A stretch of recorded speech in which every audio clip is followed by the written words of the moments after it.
Good to see you all. Hope you all had a good weekend.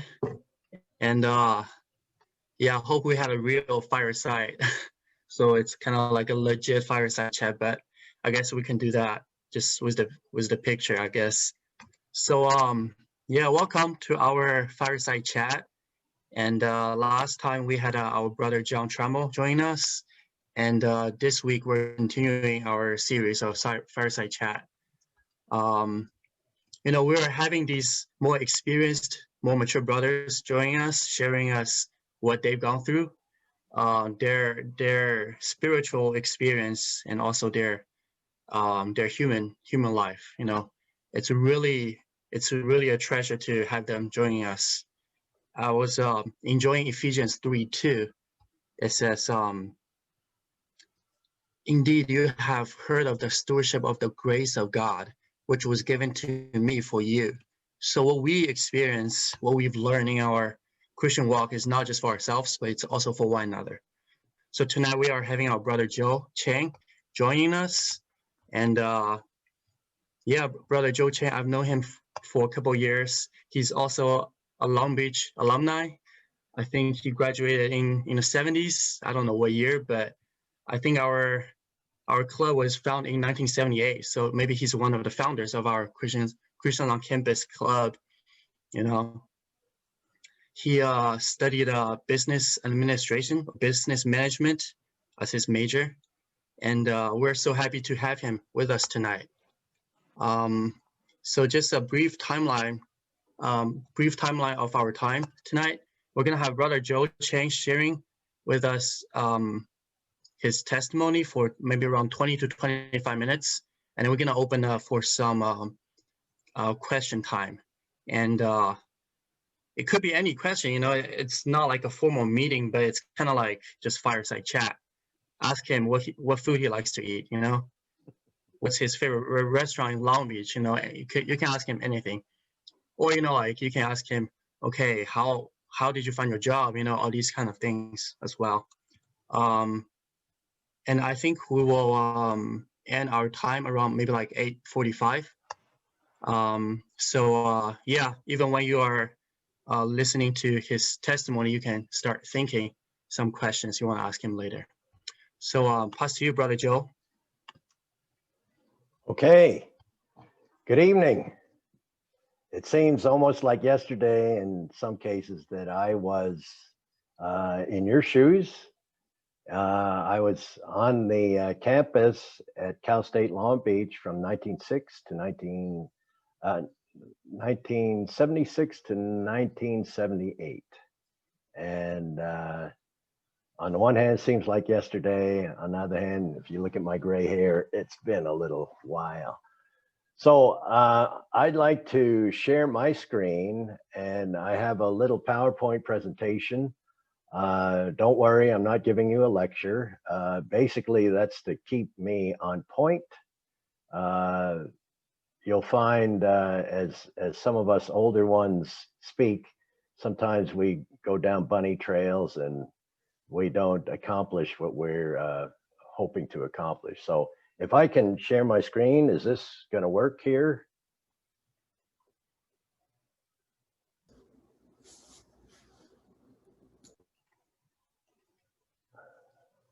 Okay, can you guys see that? Yes. Yeah, okay. All right, so I got this from Brother David.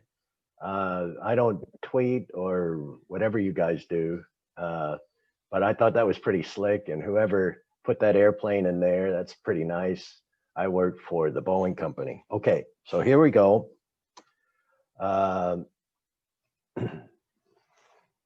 What's up with my screen? How do I advance here? There we go. Okay, so basically I'm an ordinary guy, but I experienced a lot of extraordinary things. I was born in 1957, black and white days in New York City. And I was raised by my parents in a dear Christian family from 1958 to 69. And you'll see why those dates are in there. I'll get into that briefly. I'm just giving you kind of the overview here. I was 5 years old when I received the Lord. and I was going to a Christian school, and these missionaries came and they preached the gospel. One was a ventriloquist. He had a dummy, you know, and he made the guy talk. And anyway, after he was done, I opened my little heart to receive the Lord. So that was pretty cool. 5 years old. I went to a Christian prep school after that from grades 8 to 12. It was a boarding prep school. And sadly, while I was there, even though the word was spoken, I didn't have a turn to the Lord. In fact, I turned away from the Lord and got into all kinds of trouble. But the Lord had mercy on me and revived me. When I came out to Southern California from New York on a little vacation, and a message was spoken on the Lord's second coming. And didn't you guys just have a conference on the Lord's coming or the Lord's return or something? Yeah, not too long ago. Okay, so that word was spoken, and it caused me to wake up, have a revival, July of 1974. And shortly thereafter, I moved to Huntington Beach to go to college, September, and got my AA at Orange Coast College in Business Administration in 1976, and then came on to Cal State Long Beach and was here, as I said, till 1978. I got a job at McDonnell Douglas right after I graduated, and was there for 38 years. In the meantime, while I was there, I got my master's degree at Pepperdine University, my MBA. And after I retired, I got to work at this really cool place called Bibles for America Distribution Center. And I did that for 2 years. We distributed free New Testaments all over America. And of course, we didn't drive them there, but we packaged them to go in the mail. And I did that for 2 years. And then COVID hit at the beginning of this year, March. And so I've not been able to go to the distribution center until we get a vaccine. Okay, so what am I doing now? I love the Lord Jesus. I love his word. I love his people. And I love those who would seek after him. Okay, so now I got some verses and some more pictures. Anyway, that shot, that was from my Boeing days. I was on the management team, and they took some portraits, and I thought that was a cool one. So there you go. Okay, so the hymn that was being played when we first started was written by a man named Charles Wesley in the 1700s. And as I was considering, the staff asked me to speak either last Sunday or this Sunday. And I deferred to this week and have been praying a lot. And this is the song that came to me. "'Tis mercy all, immense and free, for oh my God, it found out me." So basically, as I said, I'm an ordinary guy. And according to these two verses in Romans, Paul says, he quotes Jehovah, the Lord, speaking to Moses, saying, "I will have mercy on whom I'll have mercy, and I will have compassion on whom I'll have compassion." So it's not of him who wills, nor of him who runs, but it's of God who shows mercy. And God showed mercy to me. That's why I'm sitting here speaking to you tonight. Okay, so now I thought I'd show you a few pictures just to let you know that I didn't always wear a suit and all that kind of thing. So here, this first shot, can you see my cursor moving around? That was me as a baby. These are my parents and my brother. I only have one sibling, an older brother named Stephen, and he's a couple of years older than me. So then in 1958, something extraordinary happened to me. My parents were from mainland China, and they met here in the US, and they had no family here. And they were trying to raise my brother and I. Of course, we were younger than this, but you know, back in the day, we didn't have cell phone cameras, And so it was rare you took out your camera to take pictures. So I don't have many of in between here, but these are my parents. They loved us. They loved the Lord. But when we were little, when I was 13 months old, they were having a rough go. They were trying to take care of my brother and I, plus my mom was trying to study to reenact her medical degree, which she had received in mainland China. And it was tough. So this gentleman here, his name is Eugene Gruler, and this is his wife, Caroline, and that's me right there. Anyway, that was after I got there, but we got there when I was 13 months old. Mr. Gruler was a Christian man, and he saw my parents were having a rough go, and he asked them, "Is there any way we could help you?" And so my parents said, "Hey, we're trying to work and get through school and so forth, and it's really hard. Live-in help doesn't work, and distant relatives didn't work." And so Mr. Gruler said, "Well, how about if we take in your two boys?" And so he did. My parents trusted them, went to the same church. And so we lived there from the time I was 13 months old till I was 13, 24/5, 5 days a week, 5 nights a week. We went home on weekends. So anyway, that was a very precious thing that the Grulers did for us. So here you can see, in spite of this wonderful upbringing, I got to be a kind of naughty boy, and so I kind of turned out hippie-ish and stuff. Anyway, that's my hippie-ish picture. But then, as I mentioned, I came to California in 1974, heard a word on the Lord's return, and I got rescued by the Lord, went to college. After college, I married my sweetheart here. This is my wife, Debbie. She's off at work right now, or I could get her to say hi. Anyway, this is 1979, January 1979. And this man here, he's speaking at my wedding. See, we're in our wedding clothes, and he's speaking. I'll tell you a little bit more about him later. His name is Tony. I put this picture in for a reason. And to let you know that Cal State runs in the family, this is our youngest son, Christopher. He's 35. He graduated from Cal State Long Beach. My wife also graduated from Cal State Long Beach in nursing. And so 3 out of 4 of us, my daughter, she graduated from UCLA. So anyway, 75% of our family graduated from Cal State Long Beach. So go Beach. All right. So here's the remainder of our family. Now that this was Thanksgiving last year, pre-COVID. So my daughter has, of course, she's married. She has 3 kids, and my son has 1 daughter. So anyway, that's our family. So those are the pics. So now I have some verses. Don't be scared. These are just, like I said, to keep me on track. Okay, so simply, I just felt as I was preparing for this, just to let you know, I'm just a vessel of mercy and a receiver of the Lord's blessing.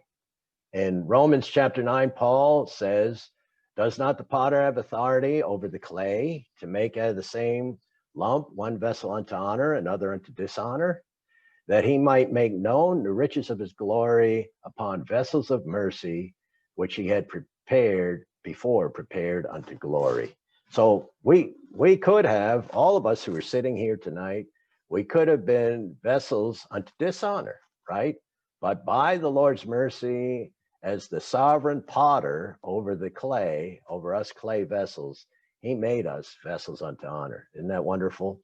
And so we're nothing special, but we have this treasure in our earthen vessels, that the excellency might be, the power may be of God and not out of us. So I really enjoyed these verses in Jeremiah, where I've been recently. Blessed is the man whose trusts in Jehovah and whose trust Jehovah is. he will be like a tree transplanted beside the water. That's me. I was transplanted beside the living water. And so today we can all send out our roots by the stream. So when the heat comes, and the heat always comes, right? Adversity comes, its leaves remain flourishing. What does that mean? That means that its appearance, its expression is something flourishing because we're filled with the Lord. And it will not be anxious in a year of drought and will not cease to bear fruit. And that's what our commission is before the Lord, right? To bear fruit.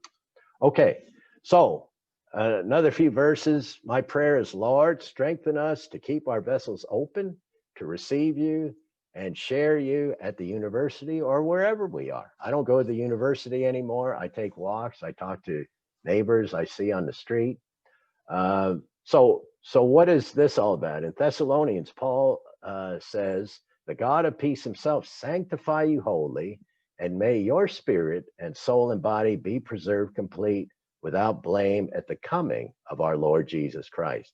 We all need to live in light of the Lord's coming, right? That's a big incentive for us to cooperate with the God of peace who's sanctifying us. Sanctify is a big word. What does it mean? It just means that we get soaked, we get saturated, and we get filled up with the Lord every day. And how do we do this? There's a verse in Psalms. I love it. Verse 3b of chapter 37, Psalm 37. We feed on his faithfulness. He's the faithful one. And how do we do that? We flee youthful lusts and pursue righteousness, faith, love, peace with those who call on the Lord out of a pure heart. That was my feeling. When I got revived by the Lord, I realized I can't do this by myself. I'm never going to make it. I was going to go to a college in Pennsylvania, far enough away from home that my dad would leave me alone, but close enough if I needed money, he could wire it real quick. But ended up, I came to California, went to OCC, right? Because I wanted to be with those. There was a campus club, just like you have here at Cal State. And I was with those to flee and pursue the Lord with them.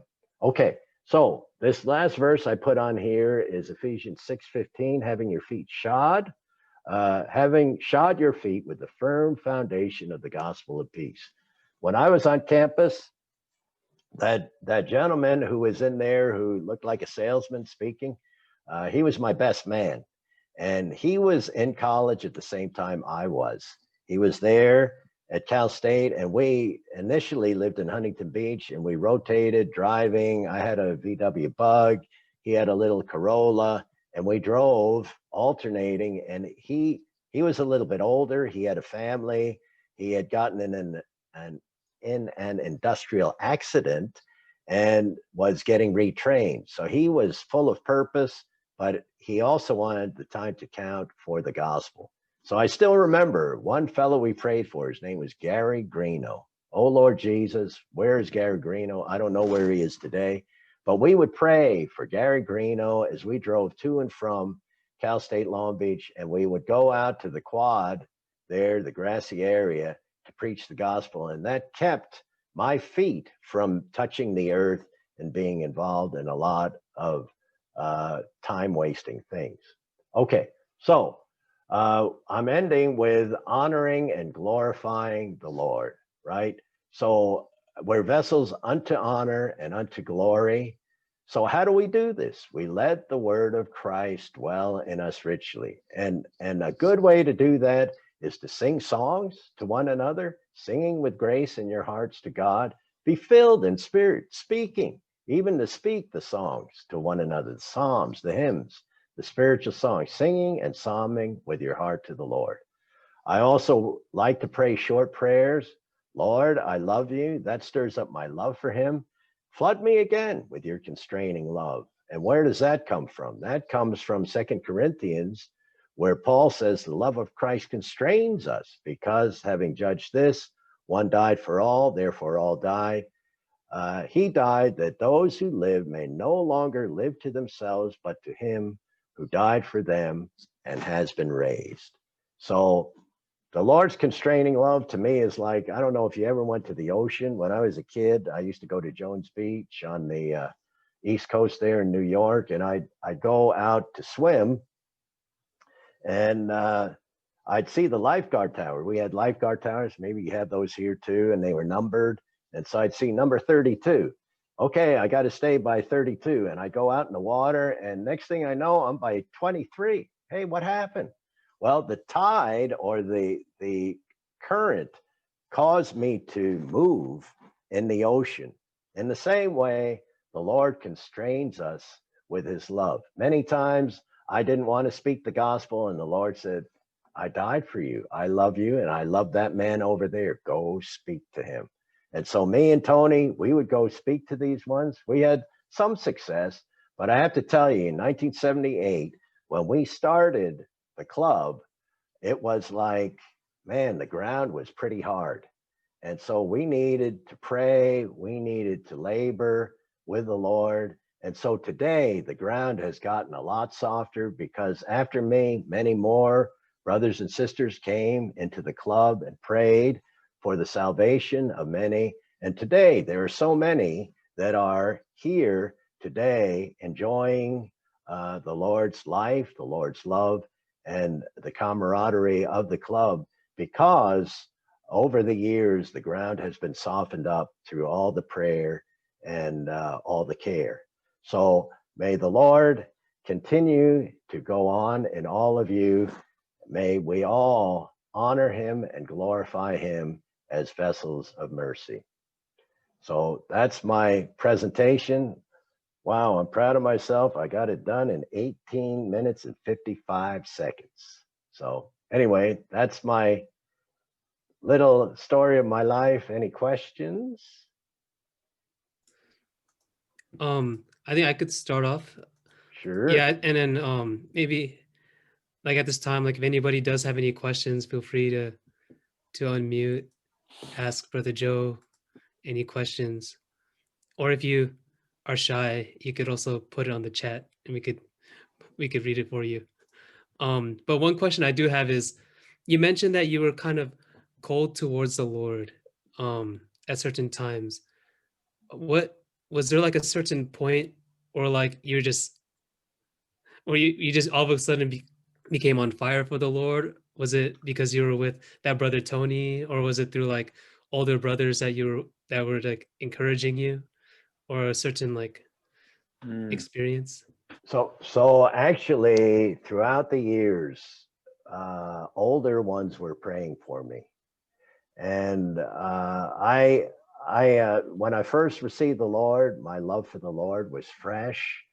I couldn't go to sleep at night without praying to the Lord and without confessing my sins. And I would, I was a little kid, and I would, take a verse like, "Thy word have I hid in my heart that I might not sin against thee," and I pretended like I was giving a message, and I'd speak myself to sleep. Anyway, I went from there to, I think the experience may be a little common to us, is things get, dirt gets on our conscience, and eventually it was like the dimmer switch. I just got cool to the Lord. And when I graduated from high school, as you could see in that picture, that hippie-ish picture, I was kind of a mess. And again, older ones were praying for me, and the sister, the Christian sister, Mrs. Gruler, by this point was widowed. She told me later, the Lord said to her when she saw me when I graduated from high school, I was kind of a mess, and it was like, wow. She was pretty disappointed because they spent a lot of love and care on us when I was growing up, and I didn't look like that when I left their home, but after a few years of being cold, that's what happened. So anyway, the Lord said to her, be one with me to rescue him. And so she was a widow, didn't have much money, and she said, Joe, do you want to come with me to California? And I did, and I got to hear that message on the Lord's return. That was probably, I don't know what the right word is, but it was the tipping point, and that caused me to open to receive the Lord. But there was a lot of prayers behind the scene that led up to that point. It's kind of like titration, right? I'm not a chemist, but drip, drip, drip, and finally color change, Mhm. right? Right. Hmm.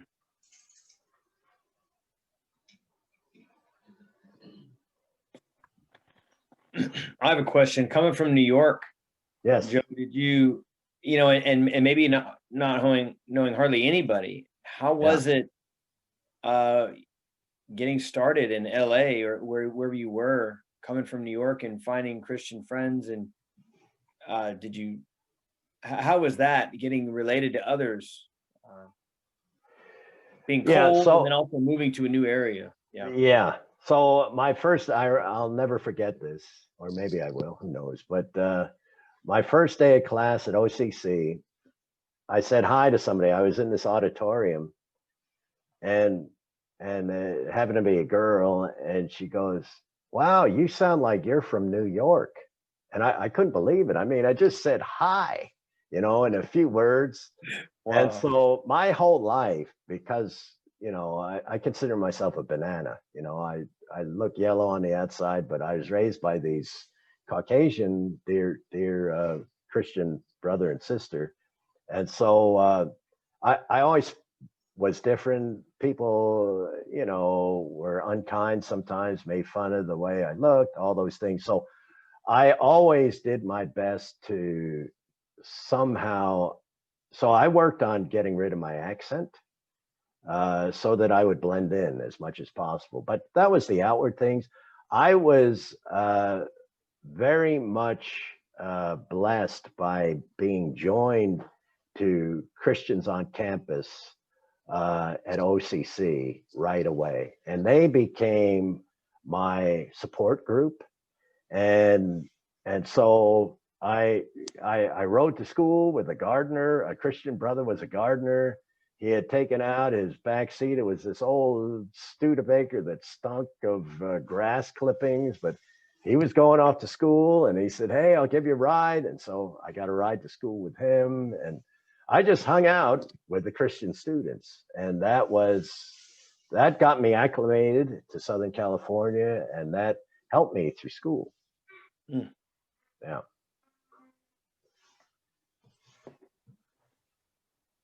Joey, I got a question for you. Sure. So when you look back in your years of college at OCC and Cal State Long Beach, what do you remember cherishing the most about the Lord during your college years? So I remember going back to the OCC days. We would gather at lunchtime.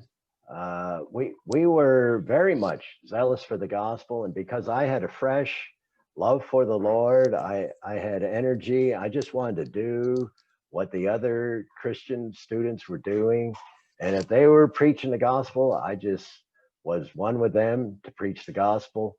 I just remember hanging out basically with the students. That verse on fleeing and pursuing is really my experience. Left to myself, I got into trouble. Of course, we didn't have the internet in those days, but there was still stuff to get into trouble with. But I moved to California because I wanted to have a fresh start with the Lord. And so being with these students was a big thing. And I actually moved in with some brothers. So get this, back in the day, there used to be this rickety old apartment complex, if you could roughly call it that, above Jack's surfboard shop in Huntington Beach. And it was old, rickety, and doors didn't lock very well and easy to get broken into. So us Christian brothers, we had all 12 apartments above Jack's surfboard shop. And that's the time when the pier was made out of wood. It wasn't concrete like it is today. And so they moved me in with these Christian brothers above the surf shop. And there was a bar below also. And see, my first night, I got jet lag. I'm trying to go to sleep, and the jukebox is playing, or I don't know. I never went in there, or somebody was playing the guitar. It was like, the band was jamming right by my pillow. Anyway, I was so in love with the Lord. That stuff didn't bother me. But yeah, today I think I'd have trouble with those kind of issues.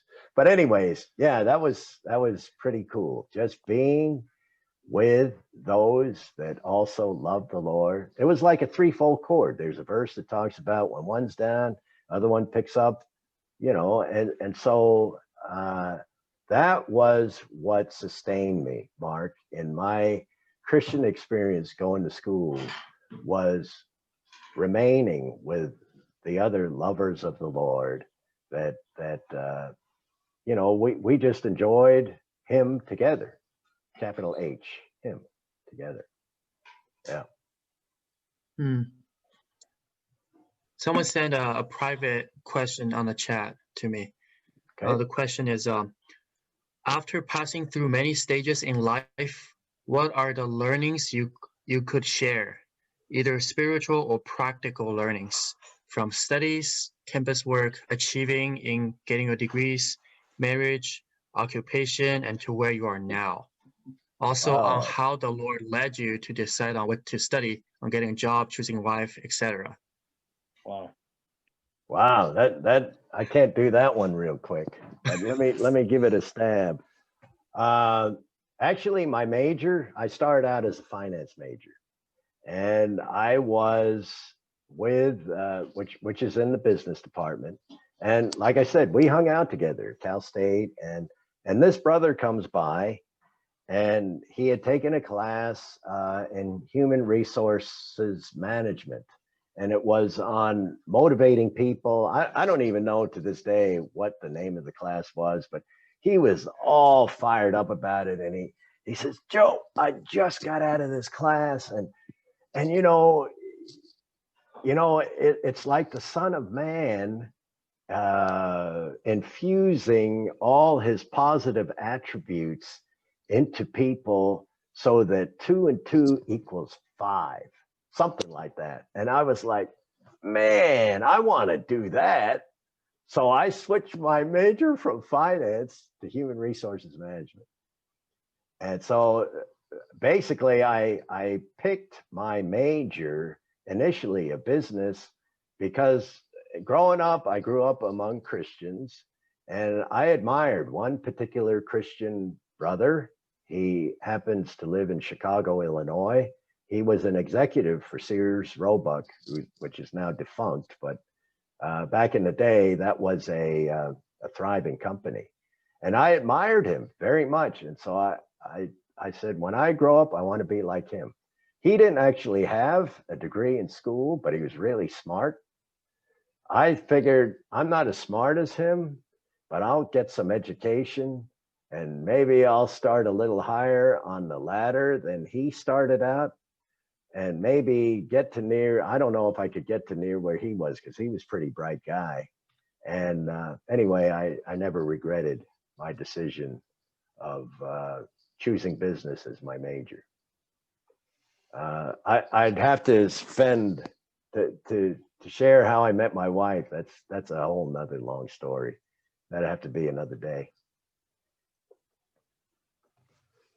But a lot of how the Lord led me, many of us have heard that Christ is the head of the body, right? We've heard, right? He's the head, but he's also the body of the head. That means he's in all the members. So my biggest help in all the things that I've gone through in my life, especially big decisions, I never did them on my own. I prayed a lot to the head, and I fellowshiped with those who were close to me. And a lot of times, sometimes I never got a response direct from the head to me, but I got some response from the brothers and sisters who cared for me and were praying with me. And when they shared something, it wasn't like, oh yeah, this guy's got a good head on his shoulders, I'll take his advice. There was a confirmation within, amen, that's the way I should go. So conversing a lot with the Lord directly and fellowshipping with the brothers and sisters I was close to helped me a lot in my Christian life. Thank you. someone also sent another question. The question was, what was the most touching speaking or conference that you were in? Okay, okay, what do I got? I got a couple minutes here maybe on this one. So this conference that I talked about, actually in 1974, July 74, I was visiting. And there was a conference where there was some speaking related to the Lord's return. And the prevailing thought is that, okay, so in Thessalonians, there is a portion in the Bible there that talks about the temple and the Antichrist. And so most Christian scholars agree that the temple, based on that word in Thessalonians, the temple, the physical temple, needs to be rebuilt before the Lord can return. So this brother who is sharing this word was very excited because there were some Jewish archaeologists who said, you know, maybe where the mosque is today may not be the exact spot. And so there was some question open as to whether the temple rebuilding could begin immediately. Do you know all the materials required to rebuild the temple are available already? All that is needed is the site. Once the site is available, all the materials can be put together, and then is the time of the Lord's rapturing the believers to himself. And so this message was being given, and what was spoken was the Jewish people, the God's outward people, and in 48, prior to 1948, how many centuries? I'm not a history guy. How many centuries was it when the children of Israel or the people of Israel were disbanded from being a nation? A long time, right? And in 1948, they were reestablished as a nation. Who did that? Do you think the smart Jewish people all of a sudden pulled it off? No. Well, yeah, maybe, but God did it. That was God behind the scenes who did that. Okay, 1967. In order for them to have the temple rebuilt in Jerusalem, they have to regain Jerusalem. So in 1967, there was a 6-day war. Oh, I got to go to Israel with my wife, and I got to go to a kibbutz, and we watched this movie on how there was all this confusion, and little Israel regained Jerusalem. Who did that? God did that. And God is going to work out a way to rebuild the temple. Okay, so that's the outward sign. We, as those who are the New Testament believers, we need to match what is happening with Israel, right? So who knows when that, you know, a bomb could go off, something could, earthquake, who knows how that mosque could be eliminated. It could happen, right? Then once the temple is rebuilt, then we need to be ready. The Lord is not going to rapture those that are unripe. How do we get ripe? How do we get mature?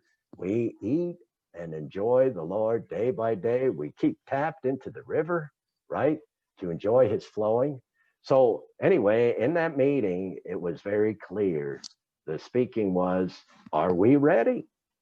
If the Lord had the temple rebuilt, would we be ready to be taken by him? Are we that precious? And I was very clear. I looked like that hippie-ish picture I showed you earlier on. I was not anywhere near ready. And so I got very clear. I need to come to be with those who flee and pursue the Lord so I can get ready. So that conference was probably the most powerful that turned the direction of my life from taking my own way to pursuing the Lord.